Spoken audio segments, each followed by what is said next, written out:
Hi everyone. I hope you're all doing well. I'm Karima, and this Hello, is Mariana is here too. Hi hi guys. again. For those who know us, you know that we're here to do your horoscope. Welcome for everybody who is new. Mariana and I usually do like to do an horoscope for each season of the zodiac, basically. So Hmm. the first part is our general reading that we're doing on the podcast of the Modern Witches, and we just talk about basically the transit that is happening from during all the seasons. So for this one, for Gemini season, from the Hmm. 20th of May to the 20th of June. Hmm. And then we usually come on YouTube and do an horoscope. So it's about 10 minutes horoscope for each sign of the zodiac. So you can look at your sun, at your moon, or at your ascendant, and look what resonates with you. Sometimes it's like two signs and it's like a good general reading for you. But we Hmm. highly advise to look and to listen to the podcast and the general reading because you will have more insight about all the transit. In the horoscope, we really focus on specific ones. Yeah, What else? We're just excited to be with you I'm guys so and excited. Gemini season is ahead of us, so it's gonna be a good one. It's a lighter energy season as yeah, a mutable sign. So check out all your placements. for sure. And feel free to likes, feel free to comments, feel free to tell us if it resonates with you or not, or what you're going through. It's always helpful for other people to know what the same family sign are living through, or even for us, Mariana and we can see what is very important for you.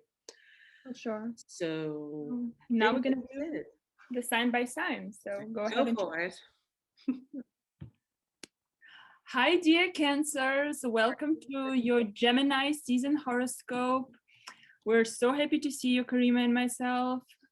And Sun is Gemini in your 12th house from May Hmm. 20th. What does it mean? Sun in the 12th house. Well, for you, it's a place where you go in the place of hiding to uncover things. That's place of seclusion where you heal, where you understand yourself better, where the information from beyond the veil comes through to you. It's a place where you, I love how it says in the description here, unconditional love and healing. It's truly the place where the 12th house, where in all the fog, in all the uncertainty, especially because it's in Gemini and it's a Mercury ruled sign, mental traps that can wait us when we are uncertain. Here, through unconditional love to yourself, through resting, through letting your mind rest, you're preparing for your season to come through next. It's like the 12th house transits. I wouldn't say they're easy. They're just the time when we really need to allow ourselves just to be and to rest and not to overextend ourselves. You know, it's a very especially for cancers, it can be very emotional. So watch your thoughts, because it's Gemini here, right? Your thoughts can trigger emotions. And just remember, not everything you think is true, and not everything you think, I mean, if it triggers certain emotions, maybe it's worth looking there. Just don't give it more power that is necessary. Ex- Mm-hmm. Experience whatever happens here, right? Yeah. And yeah.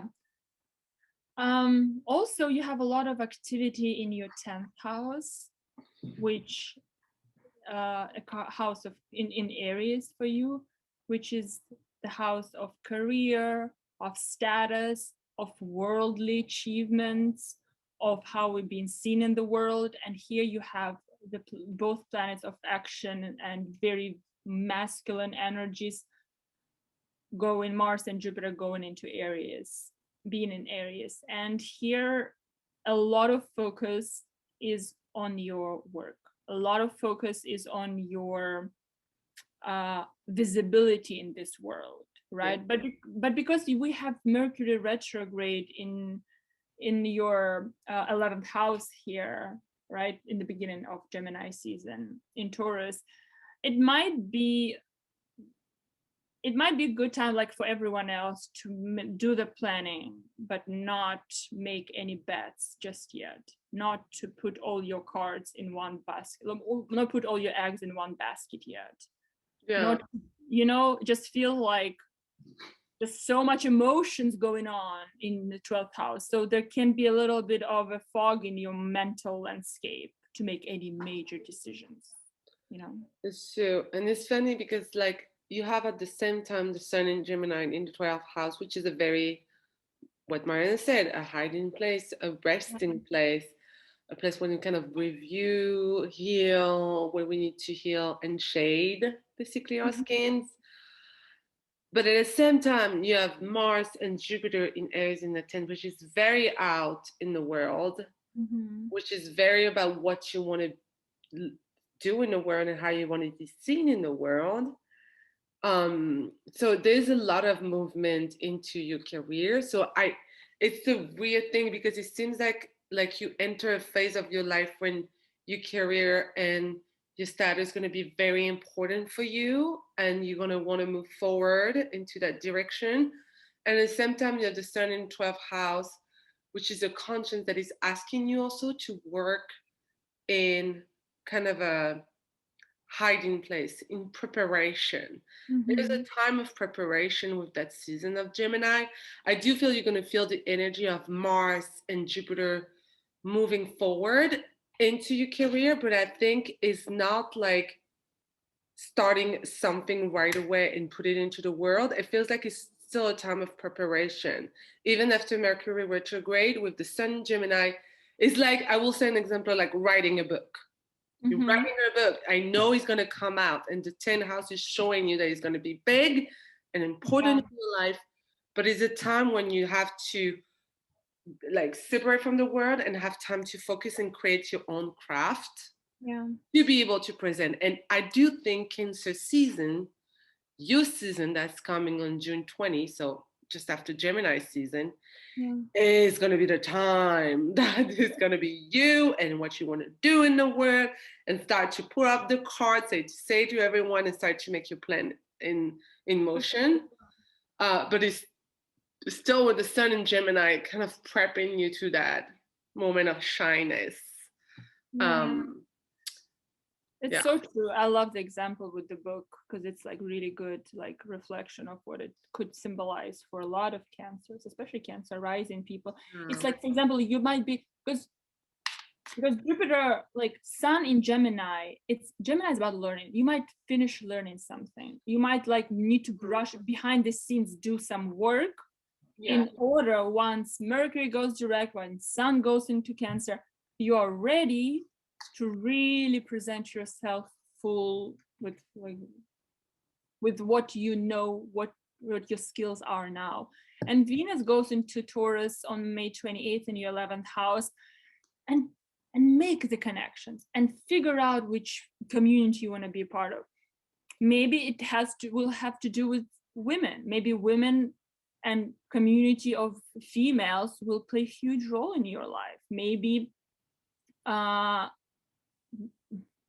if you are writing a book, or if you are learning something, maybe the editor or the themes are like, or your audience, that your targeted audience will mostly be females, and that's where the energy of people you want to connect to have that pronounced vibe to them, That is nice. Yeah, and that is a nice thing to have Venus ingracing in your 11th house. This is bringing you pleasure with groups, with your community, with the people. That's bringing you connections. So it is a time when you can create meaningful connection. And it is a time when when you have pleasure of being in a certain group of people and kind of North Node there. When Venus will conjunct North Node on June 16th, your 11th house, it's just like people who are supposed to be in your life. Yeah, people are supposed to be in your life. It's very good. It's very destiny. It's very destiny-like, like influences. Maybe it even won't be people, but it will be ideas. Maybe it will be high ideas of 11th house that will be destined, and especially Uranus is there, just like that higher goals, revelations that come in through for you. Yeah, So nice. it's very Yeah. nice. And Yeah. it's so funny because I did pull cards.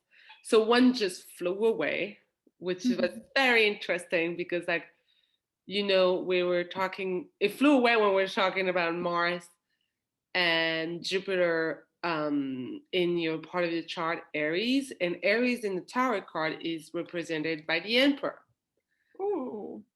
So you can see the Aries here, she has horn, but you cannot see it very much. I tried here, just right here. And she's on her throne and she's wearing red, which is the color of Aries, fire. It's a very, someone who's a leader, someone who's in power, someone who's very take their own charge of their life and decide to be a boss, basically, a boss. And so that's interesting that it flew out and having this. So I kept it because I like having cards that flew out as a background. Yeah. But you can see after that the card that I pull in the bottom of the deck, that is the sun in Gemini in your 12th house, in your Harrington. So this, I put up the 10 of sword. All right. Very, very interesting. Sword are part of the air element. Gemini is an air element. 10 of sword, you can thinking as like all the sword that are like different thought pattern that are killing yourself. And you came, the 10 is the end. You come to like kind of the end of something. And at the bottom of the deck, I have the Hermit, which is definitely sun into the 12th house. The Hermit is someone who seek higher learning, higher ideology by stepping out of the world. Yeah. So we can definitely feel that for season for you is definitely ending a cycle because Gemini is the last sign of the wheel for you. And as soon as the sun going to Cancer, this is a new return, a solar return, so a new chapter that start the year. So you can see this is the end of a struggle, of something that you need to close the door to. It is possible that it's related to your relationship or someone or something that you close, but I do think it's related more to you and maybe your fear, or your fear of being stepping out into the world, your fear of being maybe your own boss, or your fear of being starting this new shift that you want to start. This is closing the door. So this is work to do during this season about your own system, your belief system, and your self-esteem, and what you trust, like how you can trust yourself better. Definitely. And the Hermit is very by seeking this time, this rest, this time about. I love it. It's very symbolic. And you have just briefly about the new moon in the 12th house. So the new beginning of some spiritual practice, of the way you heal, of the way you spend time by yourself. How do you hermit? Maybe there's a better way to hermit. Maybe you need to maybe get away, like maybe it's not about being in your room, maybe it's going in nature, maybe it's escaping in some practice, working on land, working with your hands, Gemini 12th house, and then you have full moon in Sagittarius in the 6th house. Some habits, some routines, some need to change.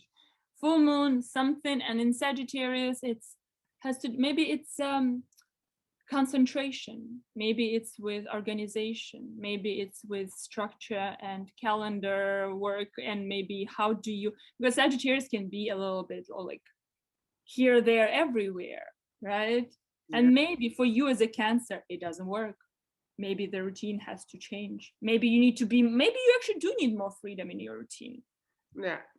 It's all very individual, but there's something that will come sort of to your understanding about your work habit, for sure. Work habit, something, yeah, that's not sustainable.